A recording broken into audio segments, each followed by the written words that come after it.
This is Faux-Authentic History.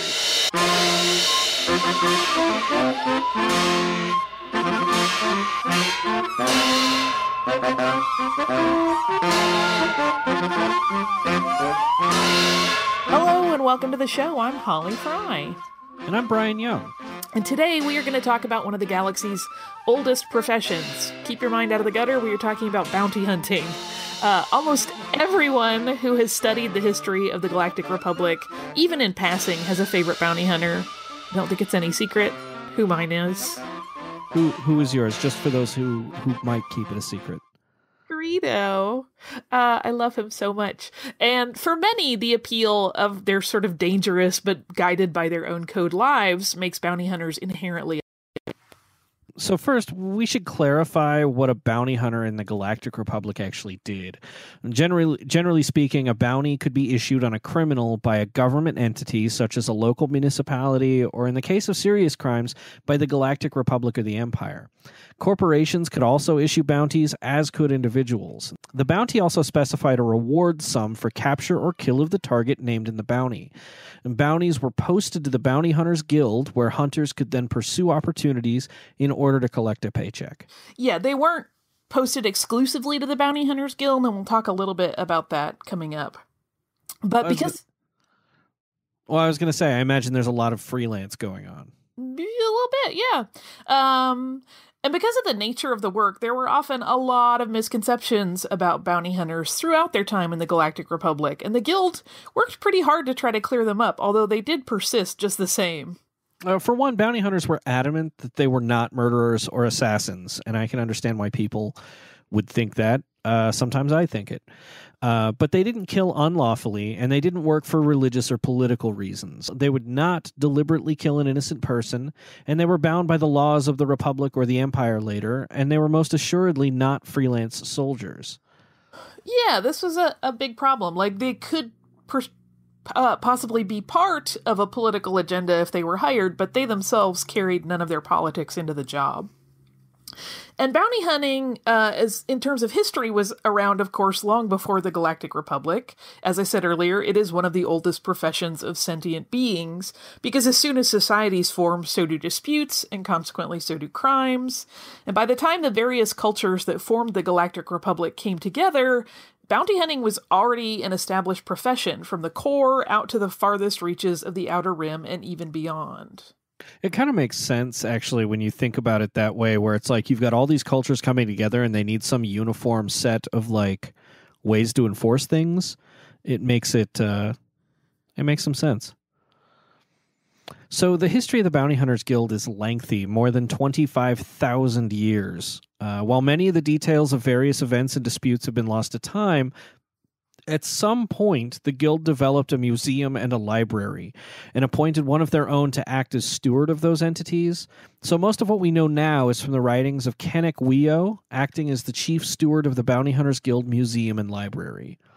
So the Bounty Hunters Guild formally formed shortly after the Galactic Republic did.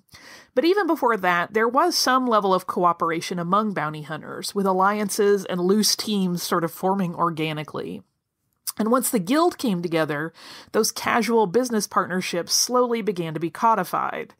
Initially, however, the Guild was really just about socializing rather than imposing any sort of rules or regulations. The first known instance of the club that was basically a seed for the Bounty Hunters Guild was a Trandoshan social club that assembled in the Kashyyyk system. And that lone group maintained its singular existence for several centuries. And while that might sound like a long time, the Bounty Hunters Guild existed for like 25,000 years in one form or another, so that's just but a sliver. Although it was a point of pride for a long time to the Trandoshans that they were first. And eventually, though, even during those centuries, there were some other small independent groups of bounty hunters starting to form. And at some point, they began to communicate with one another. And eventually, they became allied as the Bounty Hunters Guild. One of the interesting aspects of this early version of the Bounty Hunters Guild is that they would team up with Jedi from time to time. The most notable instance of this partnership that we know about was during the Great Hyperspace War, in which the Galactic Republic and the Sith were locked in conflict. And this was, of course, in the time before the Sith consolidated their power to only ever existing as a master-apprentice duo. And one of the offshoots of their work with the Jedi in the Great Hyperspace War was this idea that formed in many people's minds that the Bounty Hunters Guild actually worked for the Jedi as sort of underlings. And this is a notion that the Guild had to work to correct for quite some time. Another issue in the fairly early days of the Guild's storied history is the alleged competition they had from Gank mercenaries. While some histories claim that Nemoidian contracts, which were a significant source of income for the Guild, were being given to Gank killers, the Ganks were shrouded in mystery so much that it's possible that their existence is actually a fabrication or a conflagration of various potential threats to the Guild's monopoly on bounty hunting. But one thing's for sure, at some point a fracture began to develop within the Guild, whether it was due to competition from other parties or not. This fracture began when some of the members of the existing guild started conducting their own business outside of the guild's structure. And they were basically selling their services as mercenaries to whoever offered them the most credits. And as the Bounty Hunters Guild had been built on a tradition of honor and selectivity in terms of what contracts they would take, this caused a massive splintering of the group, and eventually the existing leadership resigned. After the Trandoshan Vosk had left his position as leader of the Guild, the group continued to exist in its fractured form for a while, hundreds of years, in fact. So it wasn't until several hundred years later that conflicts with the Jedi eventually catalyzed the Guild reforming again in a more formal and structured way. According to many accounts, there had been a series of problems where Jedi who were working undercover were often chasing the same people as bounty hunters, although neither group seemed to realize that that was the case initially. Because these Jedi were undercover, bounty hunters thought they were just other random people chasing them. So once it became clear that they were thwarting each other's efforts, the Galactic Senate stepped in. The Senate advised the various splintered bounty hunting groups to come together again and establish not only rules and governance for themselves, but also establish lines of communication with the Jedi and other agencies whose work might overlap theirs. This idea, of course, was not greeted with universal acclaims by any means. After working for so long without really having to answer to anyone, plenty of bounty hunters thought bringing back a unified and codified guild was frankly a terrible idea. But there were some who believed that the profession could truly benefit from a more ordered collective, and several individuals emerged as leaders of this ideology. A Trandoshan named Thrask, a Rhodian named Tiso, a Twi'lek named Saya Kasai, and a human Corellian named Kikrim Pon were eventually able to rally the scattered bounty hunters into a coalition. And these four were the authors of the Bounty Hunters' Creed. And the creed includes the following rules. People don't have bounties, only acquisitions have bounties. Capture by design, kill by necessity. No hunter shall slay another hunter. No hunter shall interfere with another's hunt. In the hunt, one captures or kills, never both, and no hunter shall refuse aid to another hunter. It really does sound like the Trandoshan wrote this, didn't it? Yeah, maybe he was the secretary. I'm not wrong there. I mean, that sounds pretty Trandoshan, right? Well, it sounds very cutthroat, which, I mean, if you're a bounty hunter, I imagine they all kind of follow that sort of personality style. They're probably not poets. Although you never know. I mean, everybody's, I'm not going to pigeonhole anybody. Well, it's just culturally, Trandoshans, they're constantly talking about the hunt. Yeah. Right? So it's like, it just sounds like that. I don't know. So under that Trandoshan Thrask and Tiso and Saya Kasai and Kikrim Pon, the new Bounty Hunters Guild was founded. And with this newly reformed group, hunters were, as we've hinted at, bound by guidelines and regulations. And provisions were also made for training new hunters and for partnerships between hunters. Additionally, strategies were put in place to enable bounty hunters and Jedi to work collaboratively, a move which gained the Guild new favor with the Galactic Senate. This arrangement worked better on paper than in practice, and both the Jedi and the bounty hunters would come to any collaboration with a bias against the other group. But as a gesture, it did build bridges and help solidify the Guild as a legitimate operation recognized by the government. One of the immediate benefits of all of this cooperation with the existing authorities was the fact that bounty hunters got early info on the bounties being issued in the Republic. So this soothed many of the hunters who were still bristling about the arrangement, because apparently financial opportunity heals all wounds. Eventually, additional rules were added to supplement the guidelines of the creed, and those were: accept the job your guild contractor gives you, don't question your guild contractor, never deny aid to a guild member, don't poach in another hunter's territory, and submit any disputes between hunters to the guild for arbitration. So obviously, as the guild developed, its bureaucracy did as well, eventually adding contractors, which really served as brokers, to manage bounty opportunities and assign them. There were other administrative roles that developed that we won't go into specifics on, but contractors like were their HR department? Sort of. I mean, there were people that were assigned to receive captured bounties, and then people that would handle the financial aspect, and, like any office, there are lots of people in the admin that are not necessarily involved in the day-to-day out in the field, but they're really keeping things running. So with the contractors, this prevented most disputes with hunters trying to go after the same bounty. But the real benefit was that it also meant that bounty hunters could be kept busy with consistent work. So instead of trying to wrangle up their next job once one was completed, they would often find a new assignment ready as soon as they turned in a capture. Contractors would also take care of ensuring a hunter had all the needed gear for a job, as well as any permits required in various jurisdictions and municipalities. And they would also feed information to the hunter that might help in the hunt. It was always the goal of the guild and its contractors to keep money coming in, so they'd do anything they could to expedite the process and ensure success. And these contract assignment rules got looser for bounty hunters with experience and proven results. So as hunters showed consistency and skill and that they could be trusted, basically, they were given the freedom to peruse the data listings for bounties on their own, especially if they were wrapping up a job in the field and found themselves far from a guild house. While many seasoned hunters found this preferable to going through a contractor, it also meant they had to take care of any and all paperwork themselves. Most hunters who had the autonomy to go this route also had their own network of informants to help gather data on a target, so they weren't flying blind without a contractor's assistance. And regardless of how a bounty assignment was acquired, guild members enjoyed not just equipment and information supply from the organization, but also mediation in cases of local trouble that might get kicked up in the process of a hunt. And some bounty hunters were also contracted privately, meaning there was no government listing. And these included some corporate bounties, private citizen bounties, and of course, underworld bounties, among others. Yeah, you could definitely work for a long time, like on some of these private bounties as like ongoing contract work without really having to go through this process of getting new assignments over and over. If you were in with a particular group, you were kind of set in terms of career.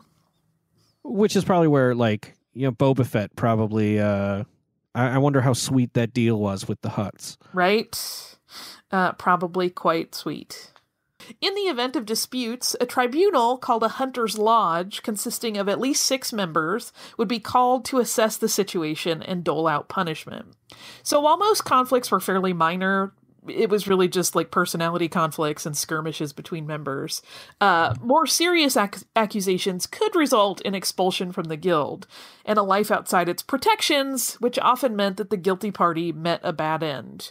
As you'll recall, one of those rules is like you don't kill another bounty hunter, but if you're not in the guild, those rules don't apply. It really does. I mean, culturally, all of this does feel like the Trandoshans set up. Yeah, it really does. We're going to meet at a hunter's lodge. That's so Trandoshan. So, perhaps surprisingly, guild membership came with a benefits package that included a very rewarding retirement plan, as well as giving retired hunters the option to live out their golden years in peace and quiet. The Bounty Hunters Guild was also glad to have hunters stay on to train younger recruits. After all, getting to retirement age in the bounty industry took a great deal of know-how in addition to grit, and who better to impart that knowledge than those who'd lived the life? So, by the time the guild was reformed as the new Bounty Hunters Guild, there were some very clear rules for membership. You couldn't just say you wanted in and be one of them. Candidates actually had to be sponsored by at least one existing guild member, and they had to pay a 750 credit evaluation fee just to be considered. Additionally, you couldn't join as a total newbie. Candidates had to have a minimum of 5 confirmed captures and had to have made at least 20,000 credits doing it. And then there was the initiation, and these could vary wildly from having to wrestle one of the guild's strongest members to battling a ferocious beast to surviving a mental and physical challenge. Again, that sounds like Tradoshans. You can join us, but you've got to go fight this monster, or you got to, I don't know. Yeah, very Trandoshan. In the end, being smart, fearless, and inventive was what really got you accepted. And of course, you had to survive the test. And there were ways, we should say, around these entry rules, but they could be complicated in their own ways. One was to be a member already in an affiliate guild. So there were some affiliated, sort of smaller, localized guilds that, through their affiliation, you could kind of automatically step into the Bounty Hunters Guild. And while this enabled a fast track to guild membership, hunters who came in this way were often regarded as lesser than those who went through the standard entry procedure. A hunter could also bypass the requirements if someone high up in leadership just wanted them in, but they'd have to prove themselves to ever be accepted by other guild members. Once a hunter was granted membership in the guild, it would cost 2,000 credits annually to stay in good standing. I wonder how much that changed over the years, too. Yeah, I don't know. I didn't... The source I was looking at was fairly late in the game, so I'm sure it was a smaller sum at some point, and it escalated. So they'd also have to give a portion of each bounty to the guild, all part of keeping the organization going. Some hunters found these financial requirements unacceptable and tried to go solo, but often found themselves unable to take on bounties, as those were normally posted to guild members before anyone outside the organization could get wind of them. And like any long-term organization, as we've said, there have already been plenty of instances we've mentioned, the Bounty Hunters Guild had its fair share of ups and downs. But we're also going to go ahead at this point and cover a couple of others here in the interest of offering sort of a wider view into the types of challenges that the Guild faced during its long, long life. One of the darker portions of Guild history took place almost 24,000 years after the first Trandoshan group formed, and it was seated in conflict between species. An all-human group within the Guild formed, the members of which worked only with each other and excluded all other species from their coalition. Yeah, they were kind of flouting the rules that you had to give aid to anybody in the Guild that needed it, because if the person that asked them wasn't human, they really weren't going to respond. Of course, this was a problem. It's obviously not a good idea to start strife in a group known for their stealth and skills in lethal measures. So when the human group gathered for their first official assembly on a space station at Ixtlar, the station was destroyed in an explosion. There's varying accounts of what actually happened at the Ixtlar station. While rumors have long circulated that other guild members who would not tolerate the speciesist group were responsible, some Mandalorians have hinted over the years that it was their mercenaries who planted the explosives. Apparently, the all-human faction of the guild was stealing Mandalorian contracts, so if they were the perpetrators, it was a vengeance job, having nothing to do with the interspecies politics. Regardless of the explosion's source, the episode in Guild history had a very clear reactionary result. From that point on, the Guild worked really hard to ensure that all species, and even droids, were welcomed into its ranks. I think that's probably really progressive of them, enabling droids to be in that. I mean, there's many other groups in the galaxy that view droids very much as second-class citizens, so I think that's good on the Guild for that. Yeah, I had the same reaction when I came across that info. So the time during which the Guild was struggling internally also caused something of an identity crisis in terms of PR as well. And while all the various groups and ideologies were in conflict, a particularly ruthless bounty hunter became well known throughout the galaxy and eventually developed such a legendary status that to many people his name, Kalo Nord, was synonymous with the job. So much so that almost any bounty hunter out on a job would be believed to be Kalo Nord, even though he'd been human, and many of the hunters in the guild were from other species. Yeah, Nord's story is a really interesting one. It is, at turns, both tragic and terrifying. So for timeline context, he lived about 4,000 years before the Battle of Yavin, and he was sold into slavery by his parents. And when he was 16, he killed his owner, and then he found his parents, not for a reunion, but to murder them as well. because of his crimes. He had a bounty on his head, but every bounty hunter that went after him met the same fate as the slavers and his parents. He then decided that bounty hunting was the profession for him, and he became one of the most feared and storied bounty hunters in the galaxy, so much so that, as we mentioned just a moment ago, people thought every bounty hunter was Nord for quite some time. That sort of cracks me up. Like, I'm picturing, like, a Rhodian or a Trandoshan showing up and people going, Galo Nord! Even though not even the same species. But it speaks to what a huge reputation he had built. Yeah. Well, and it's one of those things, too, where it's just like a lot of species or a lot of residents on planets scattered throughout the galaxy hear of a bounty hunter, and maybe they don't get all the details, and it's not like they're out, holofilming all of their exploits. So it's just like, this is the one we've heard all the stories about. It must be him coming after us. Every planet in the Outer Rim or wherever else wants a taste of the big city life, as it were. Well, and I imagine for some bounty hunters, this was actually probably a little bit beneficial, since people seem to be terrified of him. On the one hand, it might close some doors of informants that might have been beneficial, but on the other hand, it probably made people get out of your way and do as you asked. Yeah. But eventually, though, the Nord story got enough years behind it, it faded into the past enough that people kind of forgot about it. And of course, the Bounty Hunters Guild did continue for quite some time after it lived down that particular drama. But that is the basic sort of wide stroke story of the legend of the Bounty Hunters Guild. It's really fascinating stuff how an organization that exists that long, like I said, like you said, it starts with Trandoshans in a hunting lodge and ends with a massive bureaucracy. Really, really fascinating stuff. Yeah. Yeah, I like how almost anything that's got some legs to it is eventually going to develop an administrative arm. I wonder, like, if the Trandoshan was just really forceful in all of the establishment of the rules and the terminology and stuff, but it was like the humans and the Twi'leks going like, we need a retirement plan. Like, yes, we've got to, and maybe the Rhodians were just living on the danger of it and not planning for the future. But yeah, I could see the Twi'leks and the humans being the ones advocating for healthcare and retirement bonuses. I kind of love it. And it's good to know that it was not just a completely Wild West kind of job with no safety net. If you lived through it, you actually could, have a pretty nice life at the end. Yeah.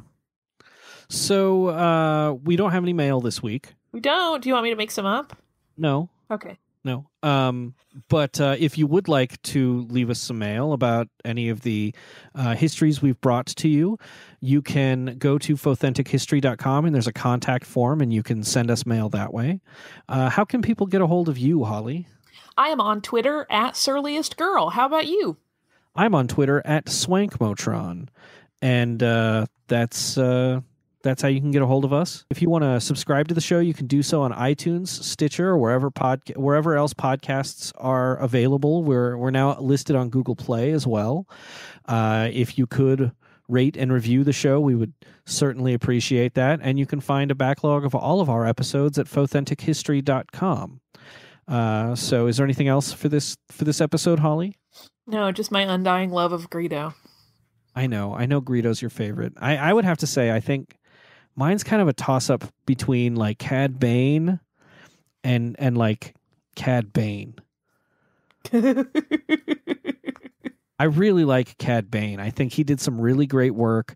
I think he was one of those independent contractors too. I mean, he was working for the Hutts rather than official channels. Yeah. But that Duros got the job done. He did. I mean, he's no Greedo, but I like Greedo because he's the underdog. He's the underdog bounty hunter. He's misunderstood. I will accept that, knowing, I mean, your love of that particular bounty hunter goes so far as that you have actually crafted your own clothing with his visage on it. So, I mean, I still contend that he was just flirting with Han. He meant no harm. Okay. Fine. All right, so for this episode of Authentic History, we hope you've...